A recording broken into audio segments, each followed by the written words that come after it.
Henderson, last year's American League MVP, down at second base. He's going. Here comes the throw. He's got it. Congratulations, Ricky Henderson. Lou Brock was a symbol of great base stealing, but today I'm the greatest of all time. Thank you. And welcome to MLB Tonight, presented by Camping World. Joining us via NTT Home Plate Cam, we got Harold Reynolds and Dan Plesac. I'm Fran Charles. Guys, that is one of the greatest moments and greatest sound bites of all time in baseball history. Ricky Henderson breaking the stolen base record held by Lou Brock. Harold, the only player ever in Major League Baseball to have 1,000 or more steals, and he shattered it. He's got to 1,406. Yeah, I remember, I didn't know till many years later talking to Ricky, he was a big Muhammad Ali fan. So he wanted to go ahead and take Ali-ism, so to speak, and throw it in there with the Lou Brock deal. But I go back with Ricky so many years, and I know, Dan, we faced him for a number of years. Just on the defensive side, I'd be at second base, Fran, holding like a first baseman, and he'd say, Ricky getting ready to run now. You can't stop Ricky. Ricky gone. And sure enough, you couldn't stop him. I mean, he was amazing with stuff he did. Well, I'm curious, as a pitcher, Dan, the fear he put into you guys. Harold, I can tell you this. I didn't have the best move at first base, but Ricky was on second base one time, and I did that inside move, right? And I came up and I spun around, and he took off. And Harold, I committed the sin that you don't want to do as a pitcher. I ran right at Ricky with the ball in my hand, and he gave me that juke move, and I almost fell down, and he made it into third base. Felt like a complete dork, man. I felt like I was that big. Ricky juked me. Fran, I tell you, my most famous story that I talk about all the time, people have probably heard it, but I just have to go back and share it on this momentous day with Ricky. In the 80s, he was the stolen base champion all the way through the 80s, and I won in 87, the only person in the 80s outside of Ricky Henderson. And he was averaging 100 steals a year. I mean, it was ridiculous. So the final day of the season, I have 59. Willie Wilson has 59.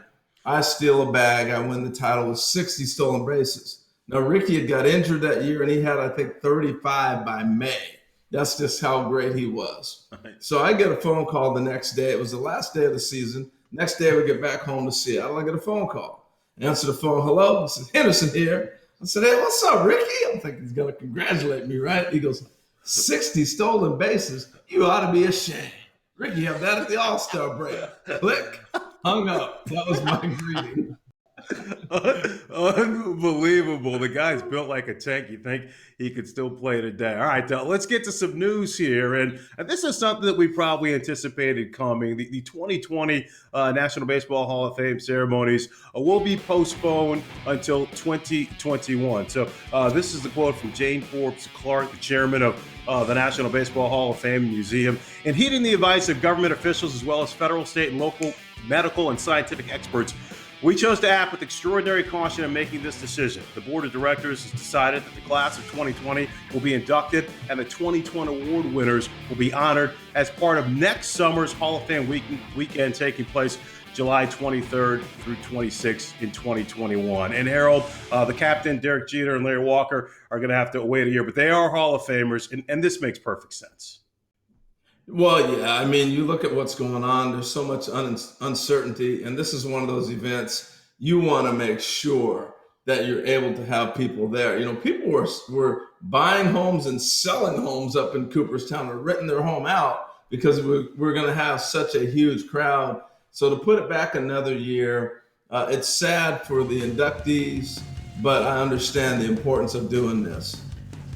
I mean, could you imagine what it would have been like with all the locals here, the New York metro area, to go and see Derek Jeter and Larry Walker complete, for where Larry Walker. But the world that we live in right now, I think it's a little bit easier for us to accept this right now. 4 or 5 weeks ago, when this climate with the COVID-19, we all weren't sure what the normal was going to be, but it will be a beautiful experience in the summer of 2021. All right, now to some news on a player who we believe has a great chance of making the Hall of Fame, Yadier Molina. Now, 2020 was supposed to be the final year of his 3-year deal, and then Yadi had said he'd love to potentially play one more year.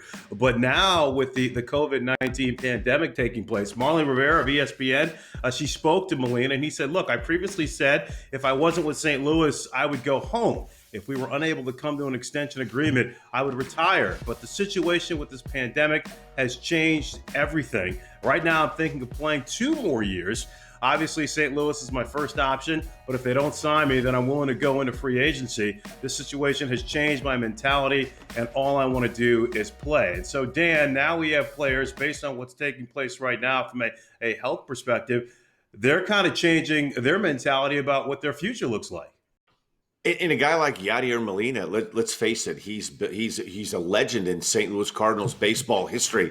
And I think a lot of players, particularly the veteran players, Harold, are looking at this with a lost April and a lost May. You're not going to have that 6-7 month grind that you normally have that starts in spring training. Now, this is going to be a different year. It's going to be interesting for me, Harold, to see how players start and stop 2 times. They've gotten the spring training. They've just about gotten into game shape. They've had to shut it down, and then they're going to have to do this all over again. I think that's going to be the main issue. But the shorter schedule, I'm thinking that a lot of the older players, they're going to welcome the shorter schedule. Well, Dan, you've been through shutdowns, so have I, through lockouts, strikes, you name it. And you learn your whole work regimen is totally different. And we've been shut down a few times, and I realized I don't need 6 weeks of spring training. I may need only 2 or 3. And I think players are going to understand what they need to get ready. You start taking a little more ownership and understanding of what you need to do to get ready and be productive. And you'll see that not only with Yadi's case, but a lot of other players are sitting there thinking, man, I just saved basically a full year on my life. I'm going to go ahead and play a little bit longer. So we'll see. But the last thing I'll end with this, Fran, it's positive to hear him saying, I just want to play. Because we've heard a lot of players saying, I don't want to play. I'm not going to go out in this situation. It's good to hear him saying, I just want to play. All right. Yadier Molina clearly thought of one of the best catchers in all of baseball, one of the best players in all of baseball, Albert Pujols. So we're going to celebrate his milestone of racking 3,000 hits May 4th. That's Monday. It's a 2-year anniversary. So we got Albert Pujols Day on the network, and you're going to get to see a lot of his major league big-time highlights. But first up, just here's mad respect from his peers about what they think about number 5. All right, let's talk about Albert Pujols real quick. What do you like in his game? So where do you want me to start? Playing with Albert is just it's another amazing experience for me personally. I just take anything I can from that guy. He hits for average, he hits for power, doesn't strike out. He do a lot for the Cardinals. Albert Pujols is one of the best guys that we can follow. He does everything. Amazing career for that man. Such a special person on and off the field. Always somebody willing to help you out. Definitely a first ballot Hall of Famer in my mind and the minds of pretty much every player who's played. And playing near guys like Albert Pujols, you can't help but grow as a hitter with time when you're around that kind of talent. It's preparation and the person he is. He doesn't matter if he gets out 4 times or hit 4 home runs. He's the same person. He'll always pick you up. Always, for me, can call him any time of the night, any time of the day. Not even baseball, just in life in general, just being a friend. He's special to have. Much more on Albert coming up later in the show. And then there were 2. We're down to the finals of the MLB Dream Bracket. The Yankees will take on the Reds. A deep dive into that next. MLB Tonight is presented by Camping World, making RVing fun and easy since 1966. Visit campingworld.com today.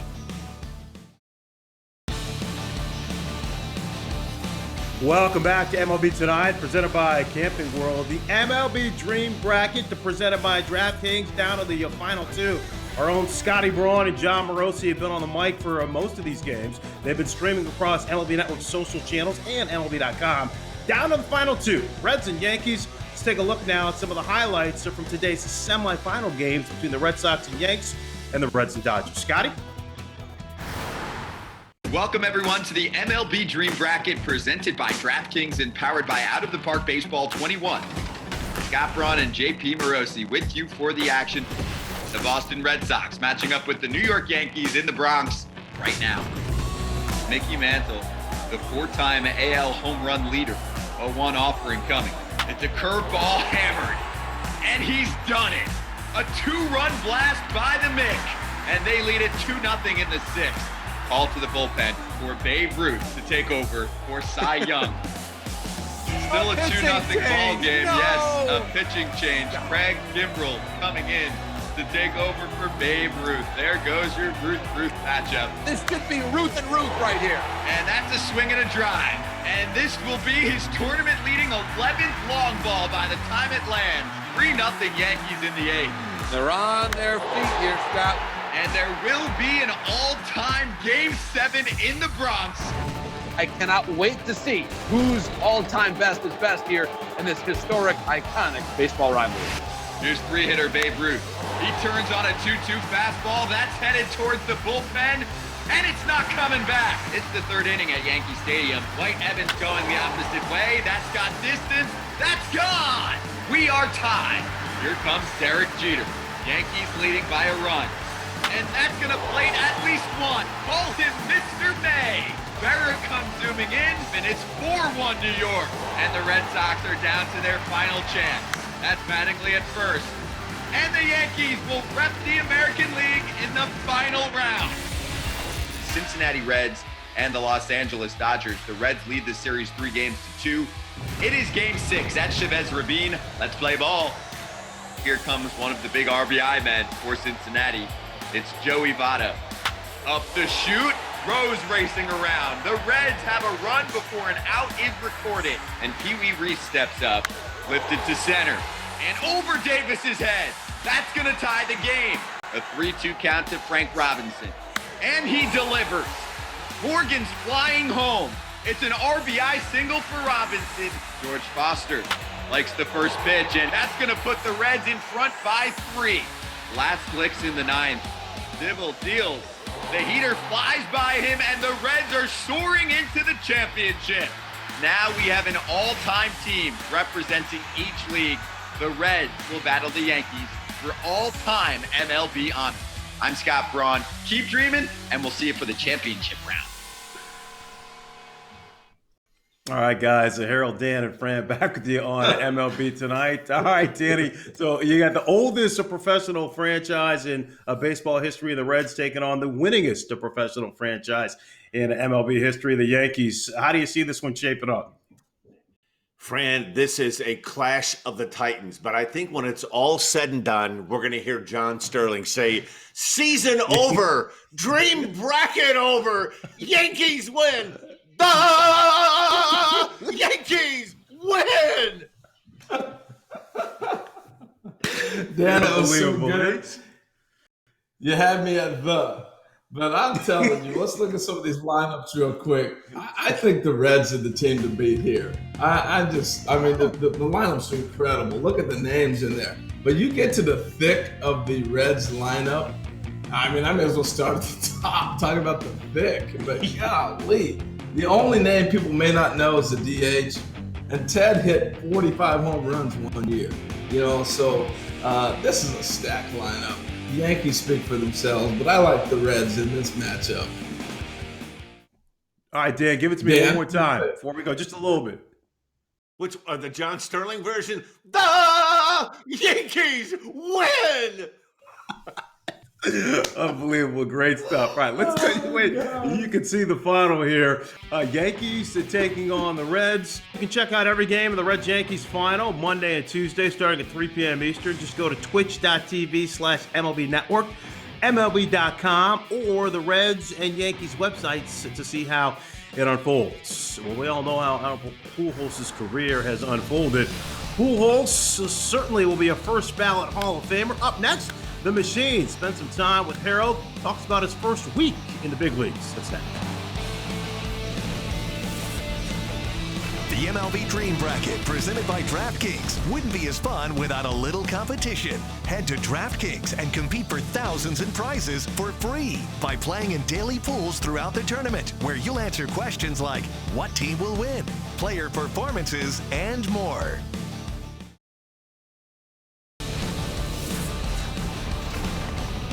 MLB Tonight is brought to you by GoDaddy. All the help and tools you need to be online. Start now at GoDaddy.com. Coming up Saturday on Play Ball, we celebrate the legendary career of Albert Pujols. In this sneak peek, Albert tells Harold all about his first week in the bigs. Albert Pujols. What's up, my boy? You doing good, man? Doing great. Can't complain, man. Going a big fly for Albert Pujols. Get out of here! That is hammered out the left. Drive home safely. That, folks, is the machine. Before you were superhuman and put together this crazy resume, I want to take us back. So I want to go back to young Albert Pujols. So let's go back to like 5 years old Albert Pujols. How'd you get into baseball? What was the family life like? I started my age when I was like 5 years old, you know, just growing up. I come from a big family. They all pretty much athletic. The women's played volleyball and softball. My grandpa, my dad, my uncles, they all played baseball and played sports. So it was really easy for me to just walk into the sport of baseball. And plus, you know, born and raised in the Dominican Republic, I mean, that's pretty much their main sport. 2001 opening day, young Albert Pujols, 13th round draft pick a year earlier, standing on the lines of the introductions on opening day. What were you thinking? Were you looking around like, what in the world am I doing here? I remember Tony, the words of Tony were like, hey, we're gonna take you, but we don't know how long we're gonna keep you because Bobby's gonna come back out of the deal. So I don't know, you might be the guy that's gonna get sent down. So we are in Colorado. I was like, whatever, dude, I'm in the big leagues. This is the show, bro. I'm gonna enjoy it. Ground ball, Perez will get it. Base hit, Pujols, his first hit in the big leagues.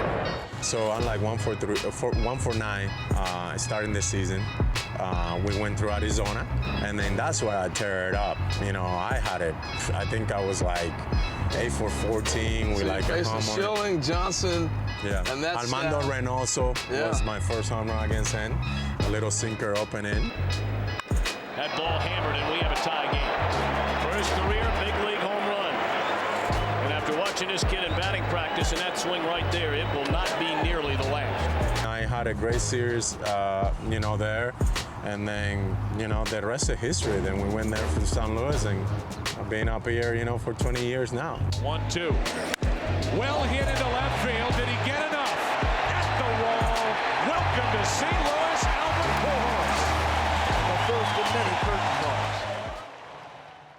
All right, so we got Play Ball coming up Saturday, Albert Pujols Day, Monday, all day on the network. Harold, and look, just point blank, you put this guy's first 11 years in the big leagues, you can put those numbers up against literally anybody who's ever played this game. I mean, he's been that good. The one thing that kind of gets overlooked is that he was a 13th round draft pick, and he went through 3 levels of the minor leagues in one season and then ended up in big league camp. I mean, Dan, to me, that's a story in itself. I could dive into more. He tells a phenomenal story about how he thought he got sent down and he actually didn't. So you've got to make sure you watch this. It's really great insight into Albert. But can you imagine Dan going through 3 levels of the minor leagues? Well, you might have done that yourself, you little superstar. No, I didn't do that, Harold, but I will tell you this. The first time I saw Albert Pujols play in person, he reminded me of like George Brett, Robin Yount, Cal Ripken, Kirby Puckett, those guys that you watched, and right away your eye test said, this is a special player, and he's been that kind of a player for a long time, and he's on a one-way ticket straight to Cooperstown when he's done. Yeah, Pujols, Alex Rodriguez, and Hammer and Hank Aaron are the only 3 players in Major League Baseball history to have more than 3,000 hits, 600 home runs, and over 2,000 RBIs. Pretty small. Fred, you can't get away with that easy, though, being a St. Louis guy. You know you were a Pujols fan. What was your moment? Oh, come on. You know, I'm trying not to be so much of a homer, but no, I was really happy for him. Again, those first 11 years put him up against anybody who's ever played this game. And glad he helped them win a couple of championships as well before he broke everyone's heart and headed out west, no doubt. And welcome back to MLB Tonight, presented by Camping World. The MLB The Show, the Players League, ESPN, and Fox have you covered through the quarters and the semis. The championship is on Sunday on ESPN. All right, have a great weekend, guys. Thanks for watching.